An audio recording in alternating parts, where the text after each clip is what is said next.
the Omega B-22 Enlarger. And in this edition of Jules Voto's Photo Focus, I'm going to explain how enlargers work in general and the B-22 in particular. Okay, so what is an enlarger? An enlarger enables you to take negatives or transparencies and make prints in various sizes. The higher up you raise the enlarger, the bigger the print you can make.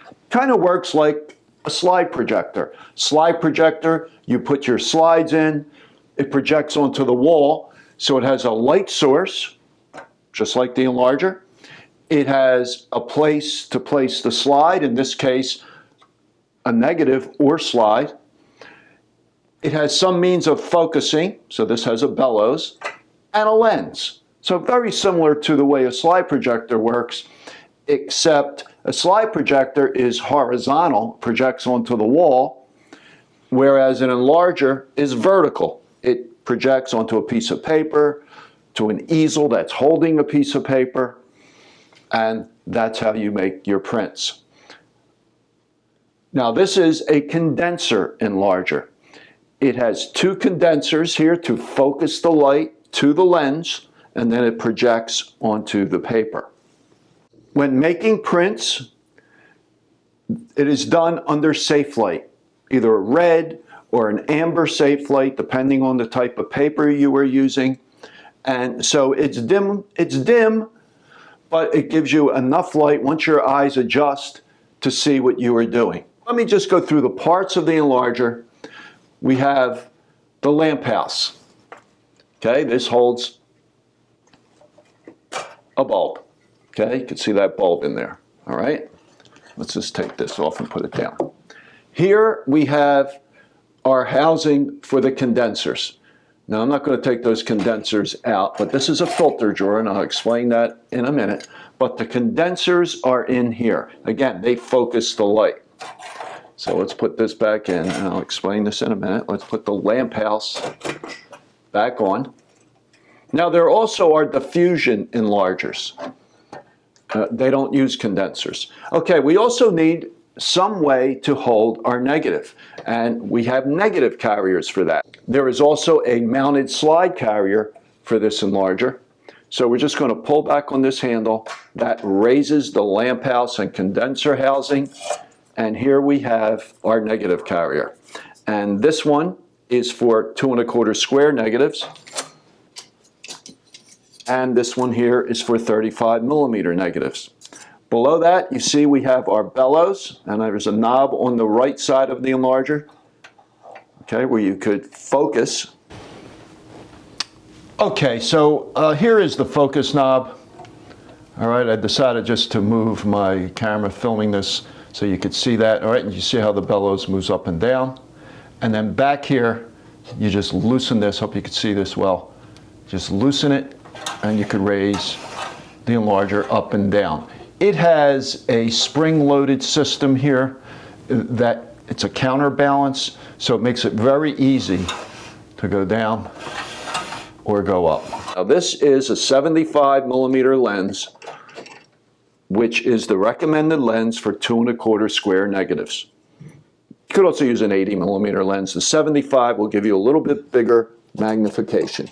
So let's just put this back. So as you can see, the normal lens for a 2 1/4 square camera is either 80 millimeters or 75 millimeters, and you need a similar focal length for your enlarger. For 35 millimeter, a normal lens is 50 millimeters, so we have a 50 millimeter enlarging lens. These are Nikkor enlarging lenses. They're made by Nikon. Other good enlarging lenses are made by Schneider. Today, new enlarging lenses, good new enlarging lenses, are very expensive. So are enlargers. Now this happens to be a model that dates from the 1970s. In fact, back in the 70s, this was my first good enlarger. And this is the XL version. Okay, the XL version allows you to make larger enlargements than the standard B-22, The column here is 12 inches longer on the XL. So you can raise this all the way up, okay? And from a 2 1/4 square negative, you can make a print approximately 23 by 23 on the baseboard. And this is the baseboard here. It holds the enlarger. It's where you place your paper. It's where you would put an easel, and I'll show you an easel in a minute. But let's just put this carrier back in. Okay? Now, when you insert a negative into the negative carrier, you put it in with the emulsion side down. So how do you tell what the emulsion side is? If you're holding a negative, the arrows should point to the left. There's arrows at the bottom of the negatives in the border around the image. Also, if you can read the type of film, most film will have that imprinted. If you can read it, you put that side up. Base side of the negative up, which is the shiny side, and the dull side down, which is the emulsion side. Okay, if you did it in reverse, your images, let's say you had a picture of someone with a t-shirt on, well, you wouldn't be able to read. It would be reversed. The writing would be reversed. The filter drawer, okay? I said there was a filter drawer. This takes variable contrast filters. And I'm going to do another video when I actually get to the point of making prints. I just got this Enlarger, and I'm setting up kind of a temporary darkroom in the area where I have my computers and other equipment. It's where I also do some close-up pictures. If you've seen any of my other videos, I shoot pictures of cameras and lenses and so forth. I do that over there, and that's where this is going to be. This is just a temporary setup to show you the Enlarger. There's more space here for me to do this than where this is actually going to be set up. Okay, so why does an Enlarger require filters? Well, if you're printing color, you need different filters: yellow, magenta, cyan. If you're printing black and white, it's not a must that you use filters. Papers for black and white printing come in various contrast grades depending on the negative. A normal contrast negative requires a number 2 paper.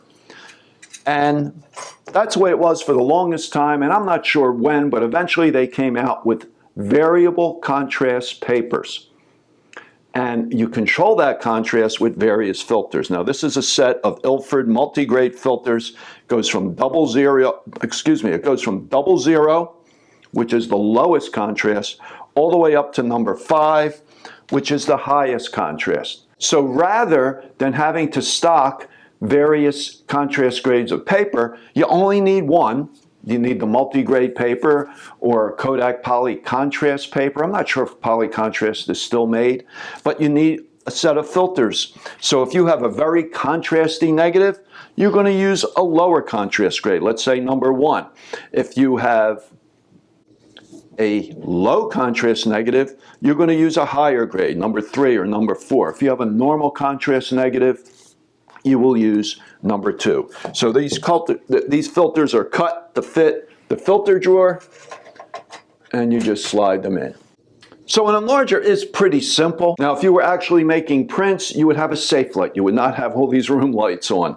So you would be working under safe light, usually about a 15-watt bulb with an amber or red filter, and the paper isn't sensitive to that color, at least not for brief periods of time. So your paper will be stored in the box it came in under darkroom conditions with the safe light on. You would take the paper out, place it on the easel, and you need some type of device to time the length of time of the exposure that paper is being exposed to the light from the Enlarger. And of course, you have a variable aperture on your enlarging lens.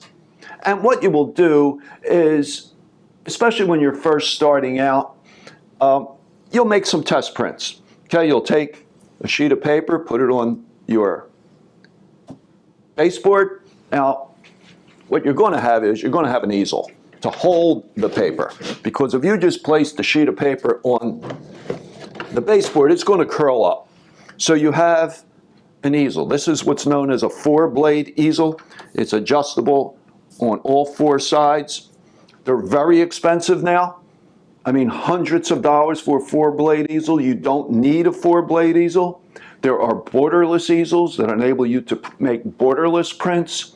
There are other easels where you don't have as much control. It's only adjustable on 2 sides. But anyway, you just need something to hold the paper. Normally what you would do, you need to size your print, okay? Raising the enlarger up and down. Again, going up higher gives you a bigger image. Going lower gives you a smaller image. You then need to focus it, okay? Get it sharp on the paper. And it's best to use the back of an old print because you want to focus on something that is as thick as the paper you're going to use. And papers come in various thicknesses. So you want to do that. And normally I would be using what's called a grain focuser. You place it on the paper, you bring your eye to it, and you actually can focus on the grain of the negative to get the sharpest possible print. And you need to control the length of time that the light is on the enlarger. So I have this timer here. It can be used for this type of work. I much prefer an electronic timer such as a Time-O light. This type of timer isn't the best for this type of work. It can be used. The enlarger is plugged in over here. The timer itself is plugged into the wall. And what you will do, it has a setting said focus. When you flip it to focus, let's make sure the timer's on. And it'll project the image onto the paper. You focus, okay? You then turn this switch over to time, okay? The light goes off. Again, in the dark, under safe light conditions, you take out your paper. You place it in the easel.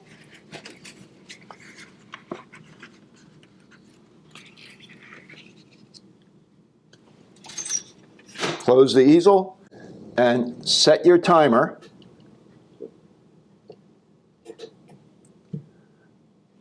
Let's turn that off. You set your timer, let's say for 3 seconds, okay? Turn the timer on, and now it's going to expose the paper for 3 seconds. Normally what you would do, if this is the first print you're making from a particular negative, you would take a little strip of paper and take a piece of cardboard, something that light won't go through, and you'll make a 3-second exposure, uncover a little bit more, make another 3-second exposure. So then what you will end up with, depending on how many times you do that, you might have a test print with 3 seconds, 6 seconds, 9 seconds, 12-second exposure.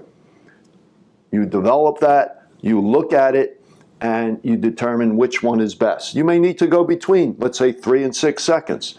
So you'll do another series. But as you gain experience, you won't have to do that much in the way of test prints. Now, this enlarger, if you want to make huge enlargements, you could also reverse it and print onto the floor. So that will give you huge prints. But again, I like the XL model of the B-22 because you can go up to like 23 by 23 from 2 1/4 square, and from 35 millimeter, you could easily do a 16 by 20. Now, what if you want to print from 35 millimeter negatives? Okay, well, there's a few things you have to do. One, you have to remove the lens. Okay, so we're going to put this 75 millimeter lens down. We're going to grab our 50 millimeter lens. And these lenses have a Leica screw thread, okay? And the lens boards just basically have a hole in them, and then you put a retaining ring on the back, okay? So we're going to place this baby in here.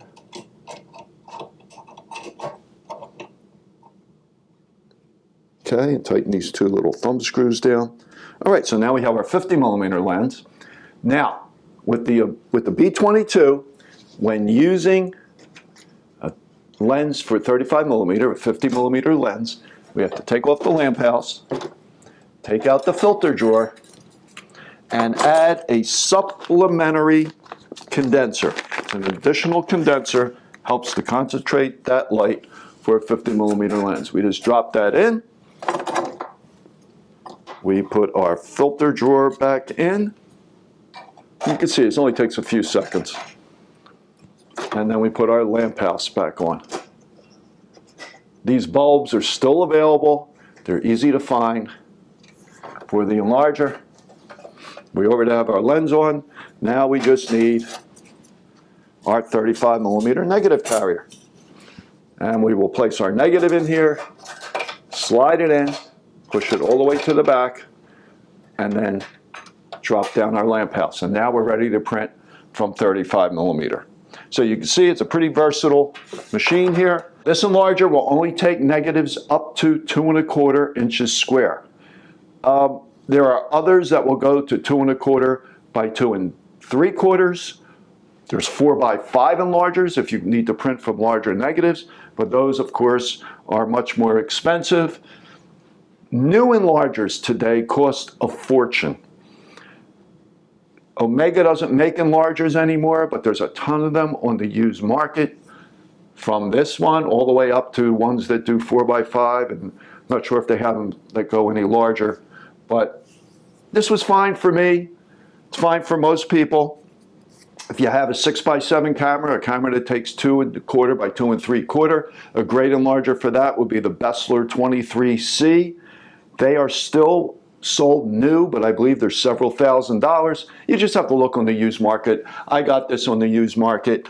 It was a little expensive to ship, but it's in great shape. Now, there's one other thing that a lot of Enlargers have, and this one does too normally.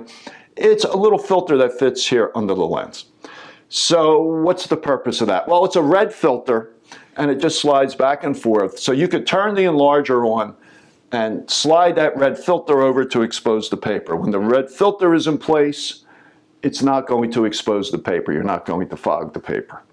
So I'm going to do a very detailed video once this is set up. Once I don't have trays to process the film yet. I need a few other accessories. I need a safe light. Once I get all that, I'm going to do an actual video showing you how to actually make a print. But of course you need an Enlarger. Well, you could also do contact prints. You've all seen contact sheets, I assume. That is where you take a group of negatives, and this is a whole roll of 2 1/4 square negatives. They're in a print file page, which is perfectly clear. You would take out your sheet of paper, set it down, lay the negatives on top, and then put a piece of glass on top of that and expose it basically the same way you would expose an enlargement. And then you end up with a print that has all 12 of your 2 1/4 square images, or in the case of 35mm, it would have all 36. So what most people do, they will make a contact sheet, develop it. Once it's dry, they will take a loop and look at each negative and decide on which one they want to print, or which of several they want to print. And that's better than just trying to print each negative, because there may be some that aren't sharp enough or whatever that you reject. So doing contact sheets is a good idea, and then you store the contact sheet with your negatives. So like I said, we will get way more into this when we're actually making prints, and I hope this has helped if you don't know what an Enlarger is, or if you haven't used one in a long time. So the main purpose of this video was just to familiarize you with an Enlarger, and of course the B-22 in particular. There are several I saw on eBay. There was one I was going to bid on and somebody grabbed it. So if you're interested in this type of Enlarger, like I said, just go online and I'm sure you'll be able to find one. Make sure it comes with everything. There was one I was about to buy. It didn't have the condensers. I could not find the condensers available just by themselves. So just make sure it's complete. And lenses, they're pretty easy to find.